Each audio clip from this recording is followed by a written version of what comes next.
America అధ్యక్ష ఎన్నికల ప్రక్రియ కీలక ఘట్టానికి చేరుకుంది. డెమోక్రటిక్ రిపబ్లికన్ అభ్యర్థులు ఉపాధ్యక్షురాలు కమలా హ్యారిస్ మాజీ అధ్యక్షుడు డొనాల్డ్ ట్రంప్ మధ్య ఫస్ట్ డిబేట్ కు రంగం సిద్ధమైంది. దీనిపై సర్వత్రా కూడా ఆసక్తి నెలకొంది. ఇప్పుడు ప్రఖ్యాత అమెరికన్ మీడియా సంస్థ ABC న్యూస్ ఈ కార్యక్రమం నిర్వహించనుంది. ఈ నెల 10న ఫిలడెల్ఫియాలోని నేషనల్ కాన్స్టిట్యూషన్ సెంటర్లో రాత్రి 9 గంటలకు ఈ కార్యక్రమం జరగనుంది.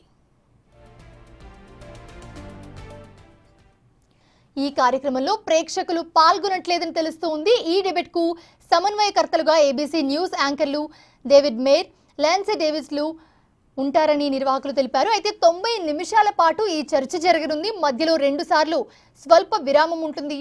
డిబేట్ చివరిలో చెరో 2 నిమిషాల పాటు ముగింపు ప్రసంగానికి అనుమతిస్తారు.